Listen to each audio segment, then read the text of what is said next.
There's double colonization. For those of us in diaspora, we went through an early education that is colonized. Then the Christian religion, the colonized Christian religion, was introduced to us.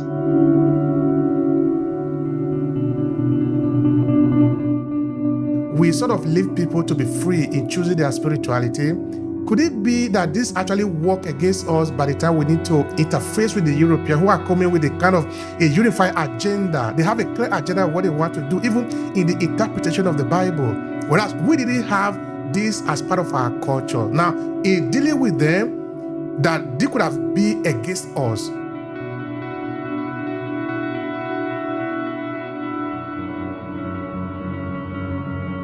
When he said, "Ye are gods, and the children of the Most High God," that is the foundation for liberation.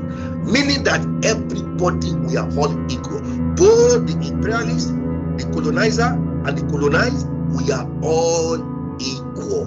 We are all children of God, and that's the foundation.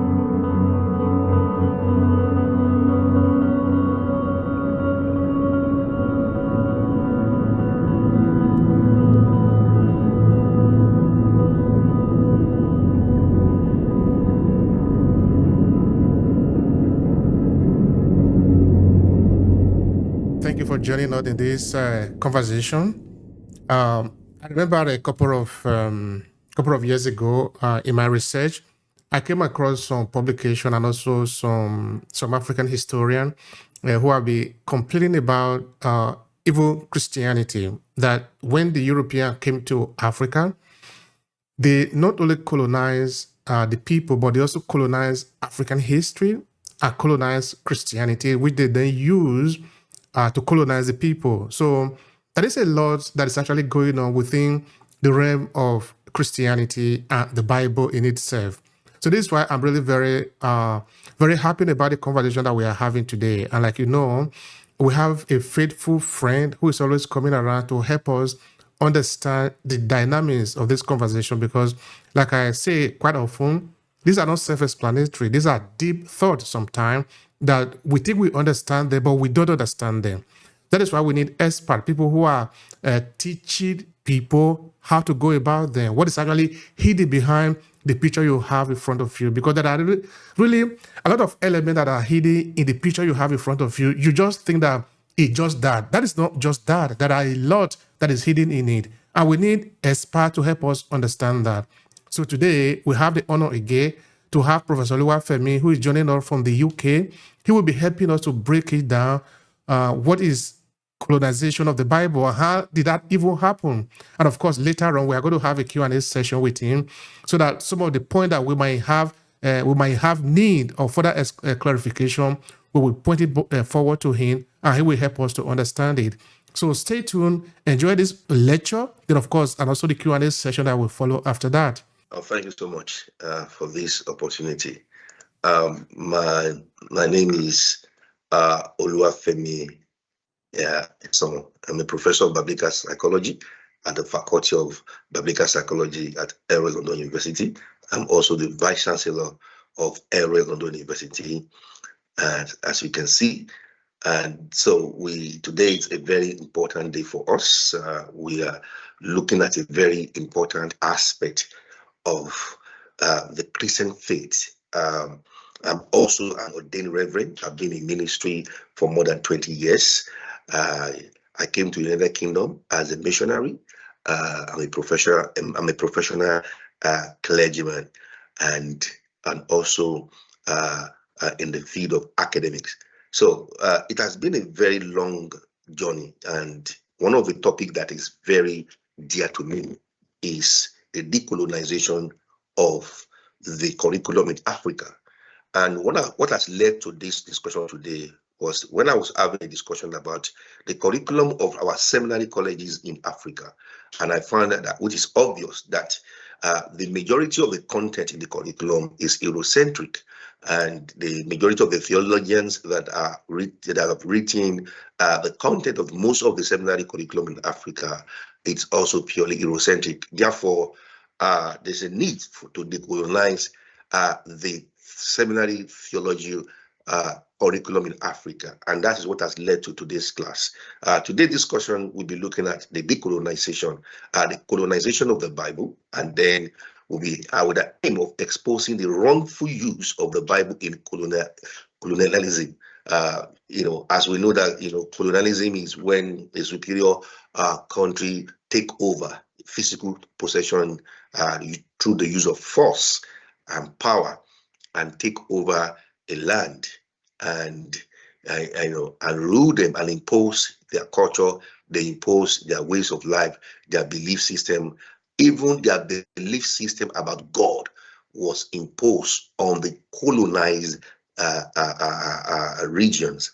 And so the question is that a right thing to impose your belief system on a people that have their own indigenous belief? Now, a few weeks ago, we did a podcast which we explained that the origin of the Bible was through the Jewish Judaism, and we established in our discourse with both archaeological evidence that Judaism and Christianity enter Africa through trade and relationship, and also hereditary through Queen Sheba that had a son with King Solomon and took the son, and the son became the father of the Ethiopian Jew. So there are hereditary historical archaeological evidence that establish that the Bible through Judaism and Christianity through Judaism enter Africa, not through colonization. So it was in Africa already through Ethiopia before the colonization starts. Now, what they do, the colonizer now use the Bible as a weapon, yes, to establish a theology basis to justify colonialism and slavery and slave trade. And this is very wrong. And that's what we are exposing today. We are looking at the wrongful use of the Bible in colonialism. Now, Christianity and colonialism has a long history. Christianity and colonialism are associated with each other by some due to the service of Christianity in its various sects, namely Protestantism, Catholicism, or Orthodoxy, as the state religion of the historical European colonial powers. Now, that's it. So Christianity was the state religion, and this is when religion and statehood comes in. Now, this is the beginning of the colonization process of Christianity and the Bible itself, because once the Christianity became the state religion, political influence has now taken over the interpretation of the Bible, and that is the beginning of the colonization of the Bible itself, whereby European colonial powers, in which Christian language made up the majority. Now, through variety of methods, Christian missionaries acted as the religious hands of the imperialist powers of Europe. Now, and that is it. But don't forget that this Christianity came from Judaism, and Judaism is the indigenous religion of the Jewish people. So Christianity was never originally an Eurocentric religion. Yes, it was taken to Europe through the apostles, when they begin their missionary journey, with a notable actor in the person of Paul the Apostle that went to Ephesus, Corinth, all these European continent. So you cannot imagine. So that was how Christianity came in there. It came through the apostle to Europe. It was never the original indigenous religion of the European people. So Christianity and Judaism is the indigenous religion of the Jewish people, which came directly into Africa through the country of Ethiopia. So when we are talking about indigenous religion in Africa, Christianity, Judaism is one of them. And the Bible is the scriptural sacred book of both Christianity and Judaism. So you can now see now the European, when they hijack this, because it has become a national, a state religion. Now, according to Edward, an associate professor of Providence College, said Christian missionaries were initially portrayed as visible saints, exemplars of ideal piety in a sea of Saint Savory, However, by the time the colonial era drew to a close in the later half of the 20th century, missionaries were viewed as ideological shock troops for colonial invasion, yes, whose zealotry blinded them. Colonialism agent, scribe, and moral alabar. So you can now see that that is what the state, when the political power invaded Christianity as national religion in Europe, and then using it, as we're going to see in this historical discourse right now, how it spread from Europe with an agenda to invade indigenous lands and to disregard indigenous belief system and impose their own supremacist interpretation of the Bible on the indigenous people's land that they've colonized. Now, almost all of a colony's population was forcibly turned away from its traditional belief system. You see that? And forcibly turned towards the Christian faith, which colonizers used as a justification for the extermination of adherents of other faiths, their enslavement of natives, and their exploitation of land and sea. You see that? And so you can now see that Christian faith is not to oppress and to enslave people. However, the colonial master, the oppressor, have used it to justify their enslavement of the natives and exploitations of the indigenous land across the globe.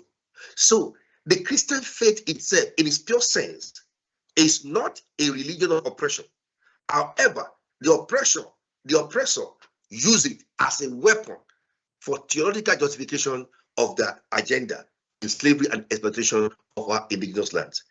It is said that during the age of discovery, the Catholic Church inaugurated a major effort to spread Christianity in the New World and to convert Native Americans and other indigenous people.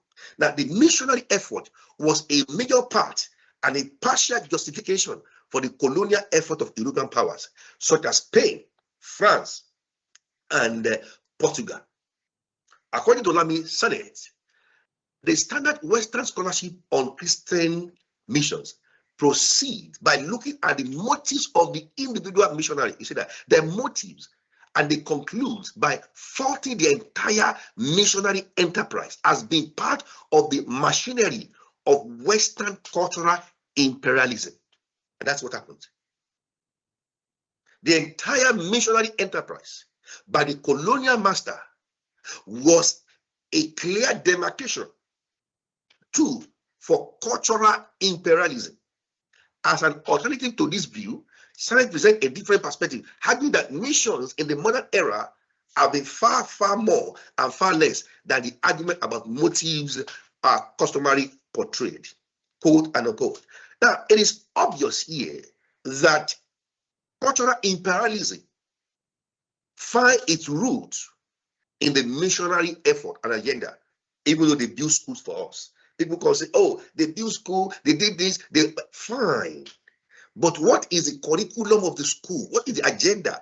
So they brought to us missionary schools with colonized curriculum that have been used to colonize our intellectual life. Now in the postmodern world, we are still suffering from neo-colonization of the Bible itself. Now, Christianity and colonization. Michael Wood has said that during the 16th century, it was almost impossible for the indigenous people to be considered human beings in their own right, and that the conquistadors brought with them the baggage of centuries of ethnocentrism and Christian monotheism, which exposed one truth, one time, and a version of reality, completely disregarding the indigenous, even Christian that was there. The indigenous Christianity were eroded through this colonized Bible. So therefore, you now see that the original indigenous Christian faith and Judaism of the Ethiopian people that spread across Africa were completely disregarded by the supremacist colonized Bible of the imperialists. And that has a both serious effect and distortion of many people believe about the role and the purpose of Christianity. Nowadays, Christianity, with this historical evidence of the atrocity committed by the imperialists using the tool of religion in form of Christian faith, has led to many to doubt the validity of Christianity as not a weapon for oppression, because the oppressor use it and they are still using it up to that. Now, in both Portugal and Spain, religion was an integral part of the state, and Christianization was seen as having both secular and spiritual benefit. Portuguese explorer would propose ideas of venturing into new territories to religious executive, which were approved. You see that? Based on the idea that honor and glory will befall not only all of Christendom but also.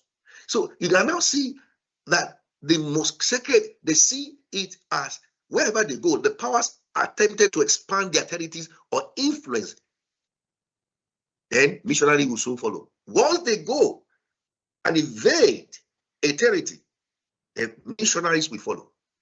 By the Treaty of Tordesillas, the two powers divided the world between them into exclusive space of influence, trade, and colonization. Then the Roman Catholic world order was challenged later by the Netherlands and by the English. And you can see the journey of how Christian faith was hijacked by the Eurocentric imperialists, regardless of the originality of the indigenous root of the Bible as the sacred book of the Jewish people, of Judaism, and then the Christian faith. What has happened? How come that the imperialists were able to use the force of Bible and interpret the Bible to suit their evil colonial agenda? And that will lead me to an aspect of the Bible called biblical interpretive epistemology. What is interpretive epistemology? It's a research approach that focuses on the subjective experiences of the people being studied. It is based on the idea that reality and knowledge are socially constructed by humans, and that people experience the same reality in different ways. Watch this. So when Christianity became the state religion of the European countries, they began to interpret the Bible through the lens of white supremacies. They began to interpret the Bible through the lens of political domination. And because it is a political agenda to invade other lands and to exploit them, now they now use the Bible, interpret it to suit that. So what I'm saying today to our audience is that anybody can interpret the Bible for their hidden agenda. So therefore, we should not have any hatred towards the Bible or Christian faith.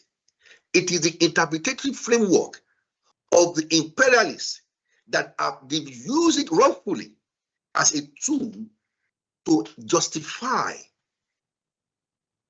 the exploitation of natives and indigenous people. That's why you see when they go to a land, the next thing that will follow is missionaries, and they will bring Bible, because they have clearly set the political agenda of Christianization. And that is coming from their own what? Interpretation of the Bible, which is purely an interpretative reality. So their reality of the Bible is based on their lens of their political domination. So they've interpreted the Bible as a tool to justify enslavement and exploitation of the indigenous land, because their lens determined their interpretation of the Bible. And that still happens today. Now, an interpretive epistemology focuses on social life interaction and the meaning of this interaction as perceived by individuals and a so-called objective reality. So we now see the political class, the political elite in Europe adopted the Christianity as a state religion. Therefore, they want to practice theocracy. Theocracy is the rule of God. But their own type of theocracy was saddled with the ambition of domination and exploitation.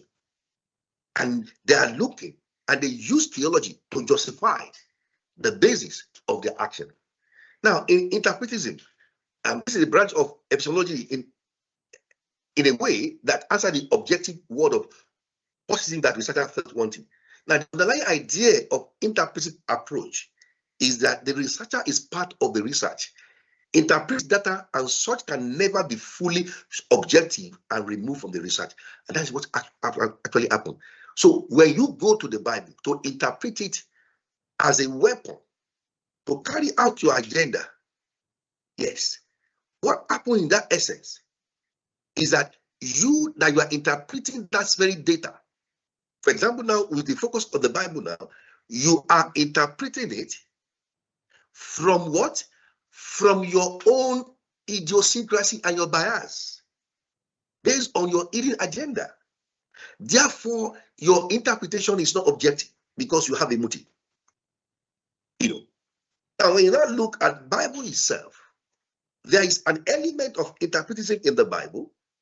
For example, biblical pedagogy in 2 Timothy 3:16 says, all scripture is God-breathed and is used for teaching, rebuking, correcting, and training in righteousness, so that the man of God may be thoroughly equipped for every good work. Now, anything that carries the element of interpretism also carries the biases of the interpreter. Let me say it again. Anything that carries the element of interpretation, the interpreter bias is also part of that interpretation. That is what I'm establishing right now. Therefore, you now see that the political agenda of the use of the Bible was based on what? The bias of domination, of superiority complex, of supremacy. So the supremacist bias is the basis of using the Bible as a weapon of colonization.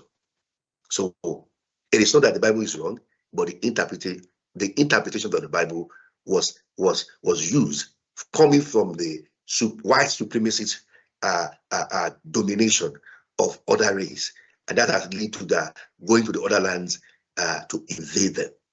And then so now we now look at an aspect of the Bible that's very interesting, because we have to be very careful today not to bring our own interpretation into the Bible.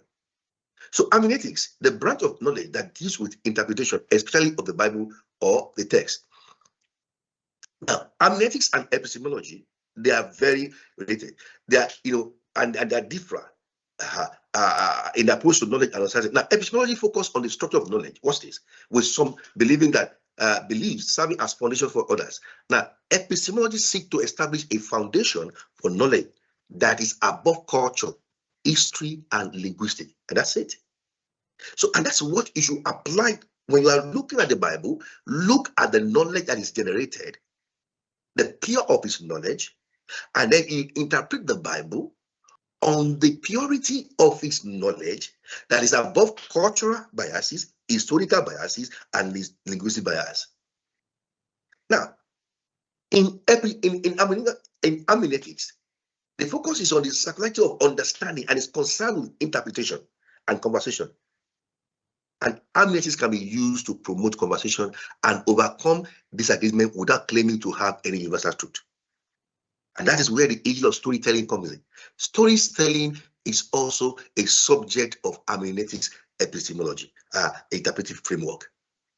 The question is, the colonizer, the imperialists were using hermeneutics, their own interpretation, and their own storytelling to justify the Bible, and the way it is. So it is very important for us to understand that never you adjust your view of God to another man's view of God, because you have the right to know God for yourself. And then we can come to the conclusion that the Bible was interpreted through the lens of colonizer by the colonial power masters. In biblical interpretation, there are 4 major types of hermeneutics: literal, moral, allegorical, and anagogical. Again, we said hermeneutics is the theory and methodology of interpretation, especially the interpretation of biblical texts, wisdom literature, philosophical texts, and it's very necessary in the understanding and communication of art as well. So let's look at the different types of hermeneutics of the Bible as we come towards the end of this very discourse. Allegorical interpretation. Now, this method interprets the Bible's meaning beyond the literal people, places, and things. It places meaning on biblical literature that was never intended to convey. You see that? So a lot of people approach the Bible from allegorical perspective, which was never intended to convey. So therefore, you can see how the colonial master used allegory interpretation to convey a wrongful use of the Bible as a weapon of colonization. Analytical interpretation. This method is a mystical interpretation of the scripture. And then we have rationalism. This method applies to the reasoning and method of other things to study of the Bible. So it depends on which approach you are using to interpret the Bible. And during the time of the colonial era and the slave trade, there are several types of hermeneutics that were happening. We have Protestant scholasticism, which dominated in the 16th and 17th century. That is the Protestant hermeneutics. We also have Protestant scholasticism, okay, which was an academic theology practiced by Protestant theologians using the scholastic method during the era of Calvinist and Lutheran orthodoxy from 16th to 18th century. Now you can see from this era how the slave trade can be identified with the prevailing hermeneutics there. And there are several types of, which include, Calvinism was there. And what, in a nutshell, what does this Calvinism believe? Look at it. Calvinism teaches that the glory and the sovereignty of God should come first in all things. Calvinism believes that only God can lead his church. That only God can lead his church in preaching, in government. You can see that. That is where the idea of Christianity becoming a state religion came in. It is coming from a Calvinism hermeneutics, and Calvinism interpretation, because Calvinists believe that only God can lead his church in preaching, in worship, and in government. You see that? So when that was what led to the adoption of Christian faith as a state religion. Calvinism expects social change as a result of proper teaching and discipline of the church. You see that? So you can now trace how the political agenda and the political meddling of the Christian faith happened. It came from Calvinism.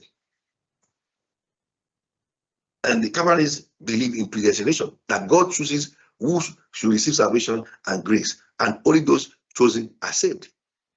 And they take the Bible as a literal truth without looking at the contextual and subjective interpretation of the Bible. You see that? And they believe in divine sovereignty that applies to church and social life. So you can now see it was the Calvinism in hermeneutics that led to the European colonial master imperialists adopting Christianity as a state religion. And that's why they now use it as a tool and a weapon for colonialism, to colonize the kingdom, because they believe that that truth is in the Bible and they have to take it to everybody's social life. And so therefore the use of power, weapons, and force. That is coming from a Calvinism perspective. Thank you for your time.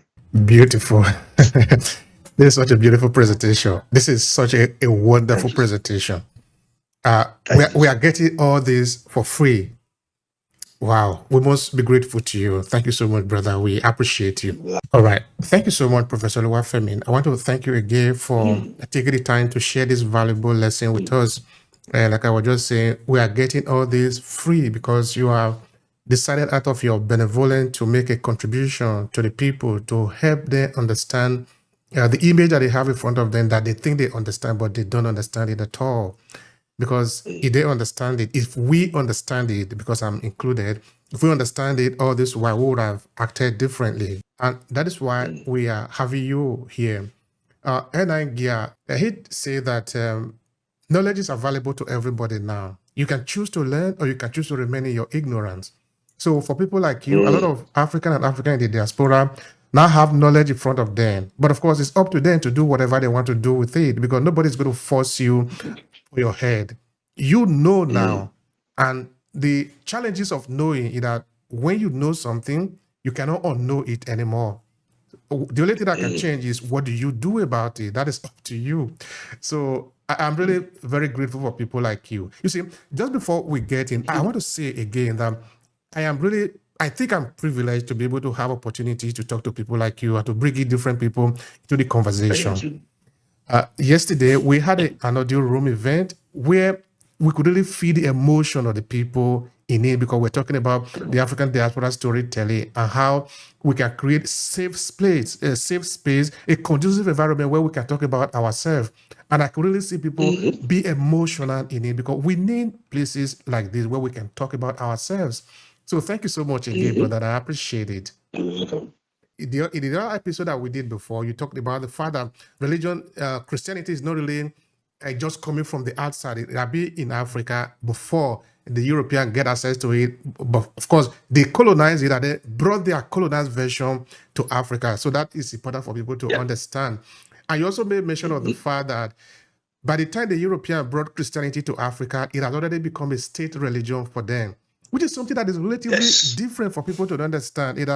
In many parts of Africa, Christian faith or spirituality is not something that is really imposed on people. It's something of a free will. It's a way of life for people. You don't impose it. But we can see that if you look at the history of the European, particularly in the time of the Roman, we see that it is forced on the people. It becomes a state religion.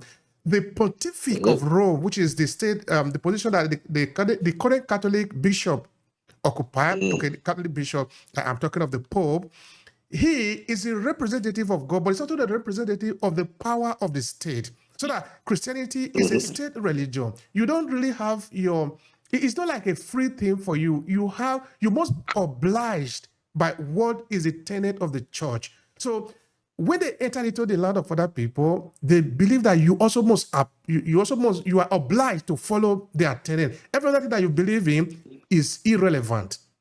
So if you see towards the end of my discourse, I show you the Calvinist hermeneutics, that is the Calvinist interpretation of the Bible, which they say, if you look at one of his interpretation of the Bible, is that God is the only one that can lead the church, the people, and the government.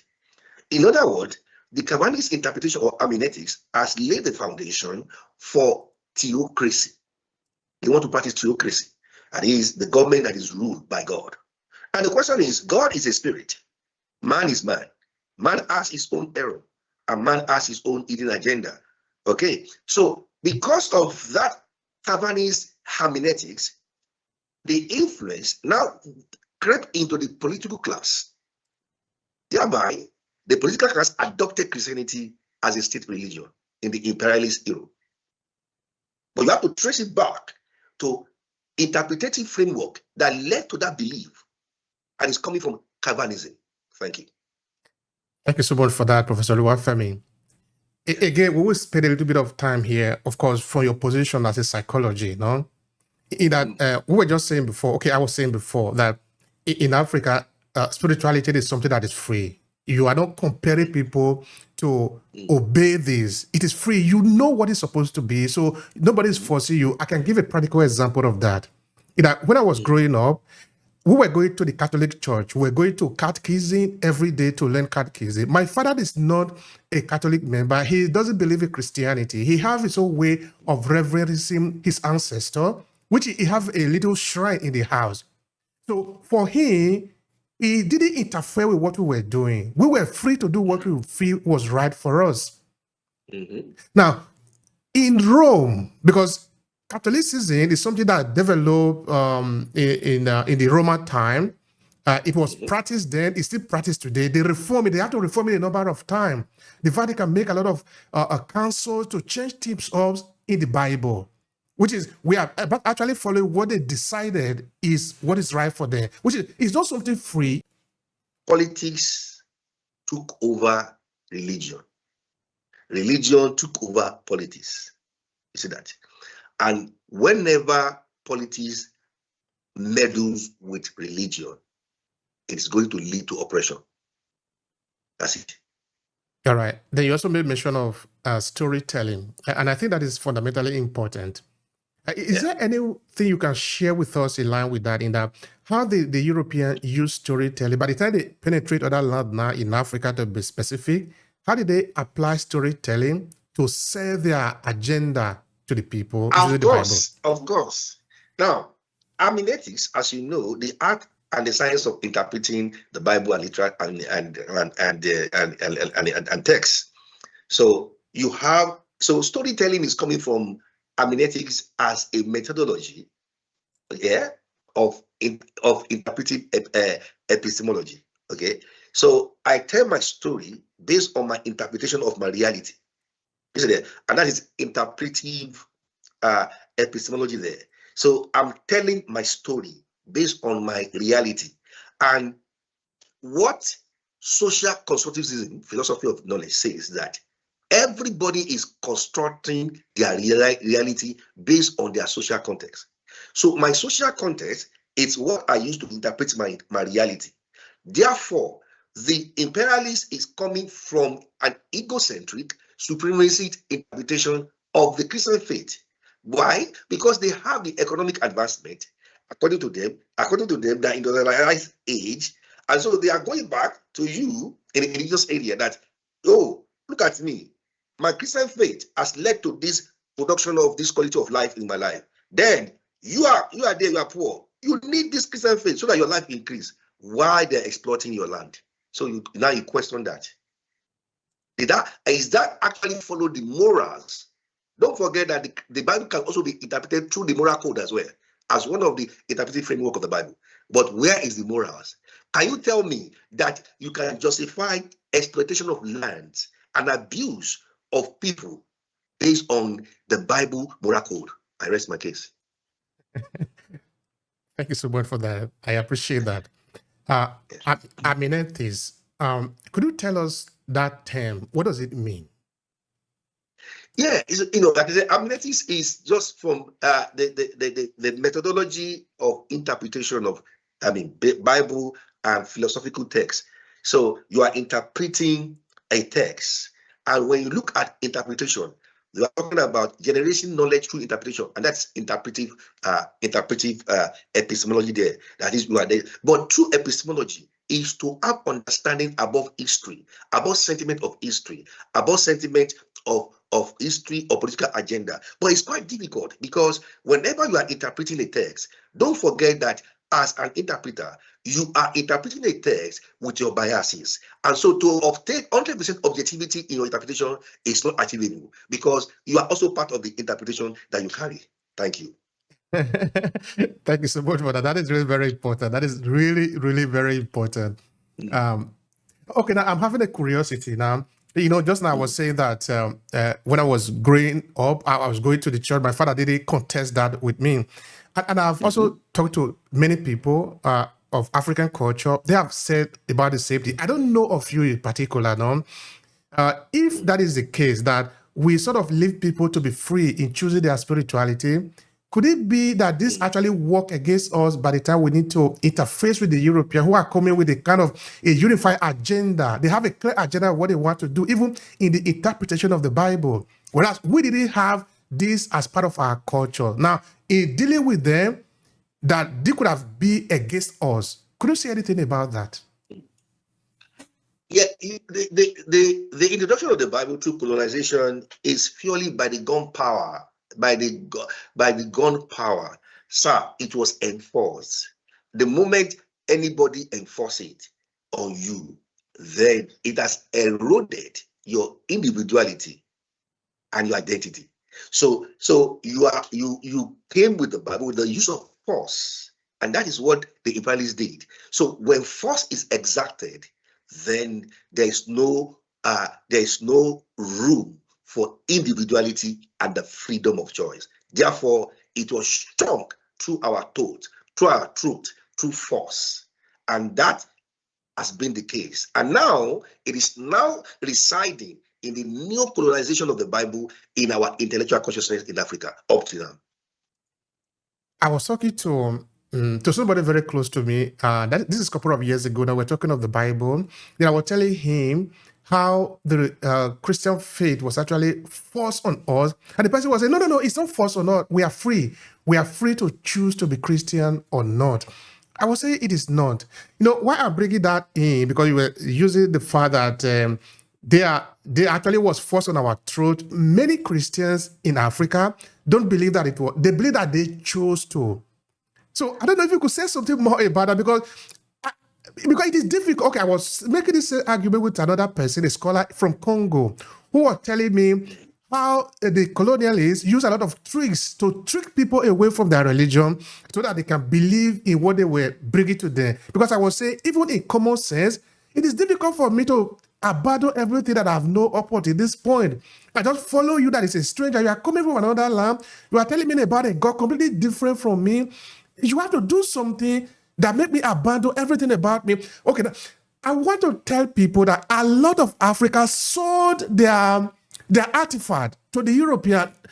This something have to happen there. Something have to happen there. Please share something more on that. Now, you see, the invasion culture is very dynamic. Now, as you know, that culture is very dynamic, and you cannot completely extract religion from culture. Okay, so because in fact, part of cultural identity is religion as an identity. Okay, you see that? Now, the people of the indigenous world, before the invasion by the imperialists, they have their religious culture that becomes the fabric of their day-to-day life. Okay, so now when a supremacist imperialist came up, don't forget that invasion missionary follow invasion. So you will see in my discourse, whenever they conquer a land, and what did they use to conquer the land? It's force. That is, it's force. So there is no free will. When you use a force to impose anything, your will is not respected. They impose a leadership on you that is based on force. So that is the foundation of that lay the influence and the moving of the missionary.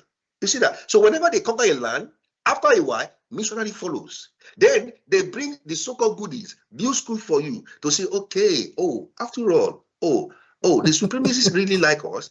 They like us. They brought us Christianity. They built school for us. But you forget that what is the philosophy of the curriculum of the school that were built by the missionary? Up to this day, sir, it is said by 1915, 95% of the entire globe was under imperialist lunar power.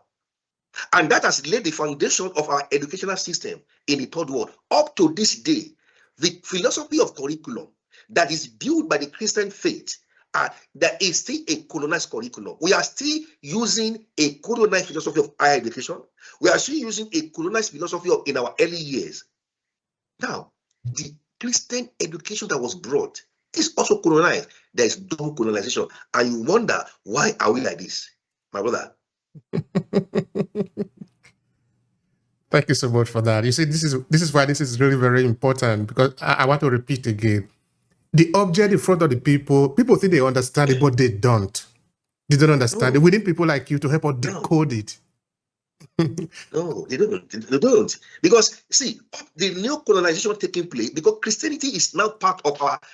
Don't forget, when I say Christianity, I'm talking about the colonized Christianity, not the indigenous Christianity. No, I'm talking about the dominant influence of colonized Christianity is still operating in our consciousness among African Christians up to now. That's it. Calvinism. That is what you were making mention of before. Yeah. Could you please help us understand that? Where is it coming from, the idea? From the man Calvinist. So the Calvinist hermeneutics is coming from interpretation of John Calvin, the guy. Yes, he's a theologian. So St. Augustine, we have what? St. Augustine also interpretation. Now, these are Eurocentric theologians that interpreted the Bible in their own ethnocentric self. That is also rattled with their own biases. But because they are able to get political influence, don't get me wrong, they were able to have political backing and influence. Therefore, their interpretation becomes the dominant hegemony of reality when it comes to Christian faith. Okay. Now let's look at the real world today, where we are living it today. When you look at Africa and also the African diaspora, because we are mostly concerned about the African diaspora, which is hundreds of millions of people of Africa that are living in the world today outside of the continent. when you look at that, what kind of danger do you see when you are thinking of the colonization of the Bible? Because a large proportion of the Africans in the diaspora use the Bible as their reference in everything. Do we have any danger here? Of course, the danger is the neo-colonization of the Bible. Are you getting it, sir? So there's double colonization. The educational system, for those of us in diaspora, that we came, we went through an early education that is colonized. Then the Christian religion, the colonized Christian religion, was introduced to us. So you can see the double layer of colonization we are dealing with. So our religious consciousness and our intellectual consciousness has been doubly colonized. And you wonder why we are still struggling, despite the fact of our exposure to opportunity in Europe. What this colonization does to you is to ingrain in your psyche inferiority complex, that you don't see yourself as equal. Therefore, you are not able to maximize your potential. That is the danger of the colonized Christian faith. Okay, now I'm imagining what somebody might be thinking. Okay, this have happened many years ago. Just forget it and move on. Just forget it and move on. You can't move on, sir. You can't move on. You can't move on because scientifically, it has been proven through epigenetics that colonial trauma, our ancestral pains, the pains and the humiliation of our ancestors are passed down through hereditary, through genetic means to us. That's why you see that we are not there physically when the colonization took place, but it was transferred into our genetic constitution through epigenetics. The evidence is there. And that's what we talk about intergenerational trauma that the colonized Christianity is doing, and also the colonized curriculum of education is doing to us, even though we're in diaspora.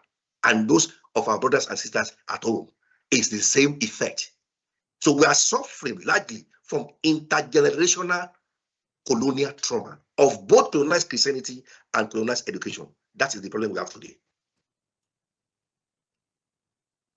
A couple of days ago, we published an article in A-Classes Media. An article had to do with the Commonwealth summit that was held in Samora, where King Charles, I think he was saying something to the effect that, of course, talking about the compensation or that a lot of Africans are asking from the colonial power.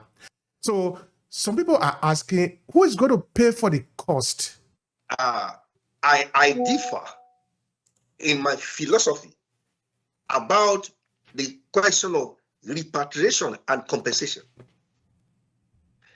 in the sense that even if there is compensation, repatriation, neo-colonization is still taking place. So what do we do? There's no amount of money that they can pay you to destroy the effect of neo-colonization that is taking place. So our issue, even if the money is paid, if resources are released back to us, compensation are given back to us, we are still going to squander, misuse it through our neo-colonization of our intellectual life. That's what is happening. Are we therefore doomed for eternity? We are not doomed. It's the words of late Bob Marley when he said, emancipate yourself from mental slavery. The next phrase said, none but ourselves will free ourselves. So I don't need my former colonial master to pay me money to release myself. What I need is my discovery of my true identity that is based on my spirituality. And that's what I need to liberate myself from new colonization. Thank you so much for that. That is really powerful and also liberating.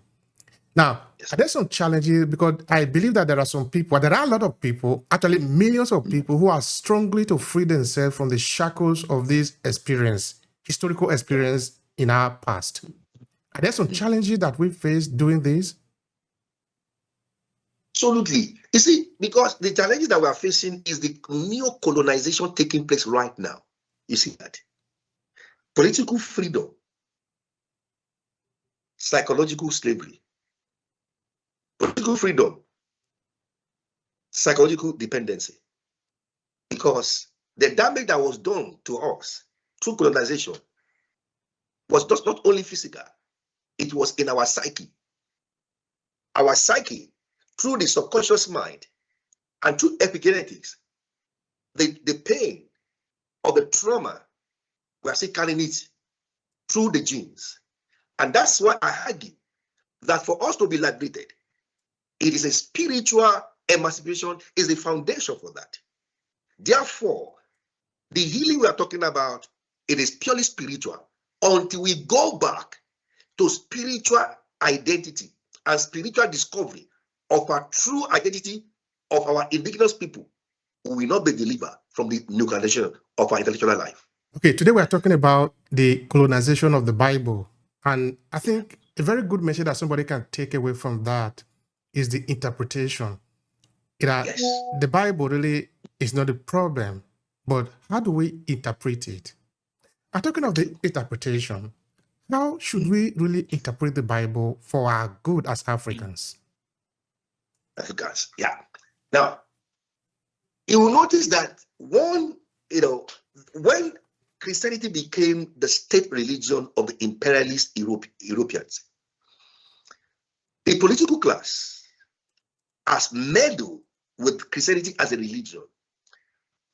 And the ontology of that is that the Bible is not interpreted through the mind and through the lens of materialism. That's it.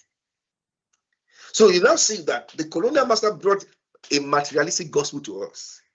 That when you accept Jesus, it will butter your bread. It will put food on your table. Now, don't get me wrong. There's nothing wrong in that. However, what it does is to build in us a survivor mentality. And what is happening today in the postmodern Christian faith? We are still preaching the gospel of what? Material prosperity. And materialism is the greatest danger of interpreting the Bible. Okay, but many people that are doing this interpretation, some of them have also studied. They have gone to school. Okay, we'll go back to the same conversation. Because what kind of school did you go to? What did they teach you in school? What did you learn? Exactly. So that I wanted to go to the line that we both agreed on, which is that it lies squarely on our responsibility as individuals to free ourselves. But to the person that is making that interpretation, and sometimes we can even take the argument back to the time that the Europeans were doing this evil they were doing to us. Of course, I cannot say why the people didn't resist, because some people resisted. There is no doubt about that.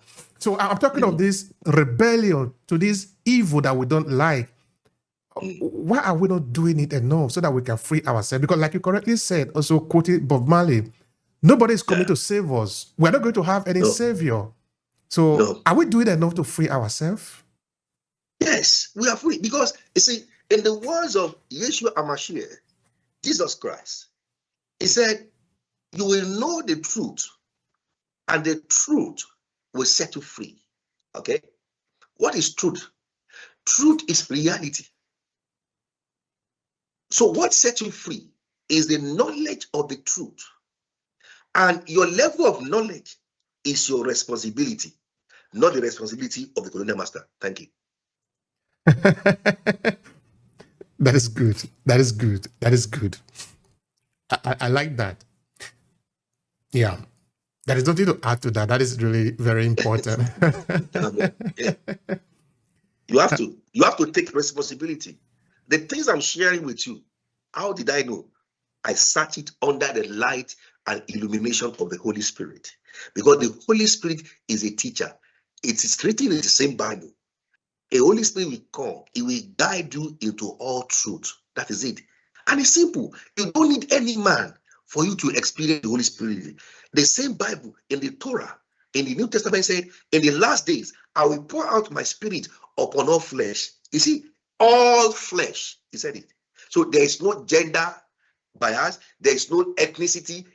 Every flesh have access to the spirit of truth. All you need in your house right now is to call upon the spirit of truth to open your spiritual eyes and to see the truth in the Bible by yourself. Thank you for that. Now, talking of the solution, actually, more like the last question, how will transpersonal psychology be Yeah, helpful in overcoming the challenges of the colonization of the Bible? absolutely. Recently, by the grace of God, we pioneered the first faculty of biblical psychology in Europe. And it was based on spirituality of the Bible. You see, the Bible is a tool that can be used for religion or spirituality. Now, religion has the tendency to bring it into bondage because it's built on what? Materialistic ontology. However, spirituality is liberation because it's built on the spiritual framework. You see that? That framework says that man is a spirit, he has a soul, he lives in a body. That is the spiritual framework that will help you to understand the Bible. And one of the fundamental philosophy of spirituality in the Bible come from the Torah. When he said, "Ye are gods and the children of the Most High God," that is the foundation for liberation. Meaning that everybody, we are all equal. Both the imperialist, the colonizer, and the colonized, we are all equal. We are all children of God, and that's the foundation. Thank you for that. Now, for people that are listening to the conversation up to this point, they probably are wondering, how can they learn more? How can they reach out to you? Perhaps you have a program there, you have a university that you are running. Of course, you are multifaceted. Yes. So share with them how they can reach you and learn more. Yeah, thank you so much for this opportunity. Please, if you want to know more about biblical psychology, go on our website, El-Roi London University.org. El-Roi London University.org. Then you will see our faculty of biblical psychology. Currently, we are just in our first phase of training biblical trauma counselor. We launched a program about 2 months ago on biblical psychology of trauma. In fact, tomorrow we are starting a module on religious trauma, understanding religious trauma, which is one of the effects of colonization of the Bible. Thank you. Thank you very much, sir. I appreciate that. Is there anything you would like to say? Because I think we have said everything related to this conversation. Do you want to say anything to conclude? Yes. In my conclusion is that the Bible is not a book of religion. When you look at the Bible as a religious book, it leads to colonization of your mind. It leads to mental slavery. However, if you see the Bible as the foundation to build your spirituality, then you will come and encounter with personal knowledge that will set you free, because it is the knowledge of the truth that sets free. Thank you. Thank you so much for that. I appreciate you. I appreciate your time here and also the sharing. And of course, I also thank the audience that have listened to us to the end of this conversation. We appreciate you. We are not taking your presence for granted. But please do let us know if there is anything that you gave from this conversation. Why don't you just take a few seconds and share with us? Share also this video. Let it reach more people, because we are doing our part, but you also need to play your own part, because we cannot do all. I think life is beautifully set up like this, that everybody have a role to play. I'm playing my role. Professor Oluwafemi is playing his role, but you two also need to play your role. Because by the time the information gets to you, it's your responsibility to choose what you want to do with it. Because it's going to move on. It's not going to do anything more than that. So I want to thank all of you for being here. And I thank also Professor Oluwafemi for being here. Thank you so much. We appreciate you.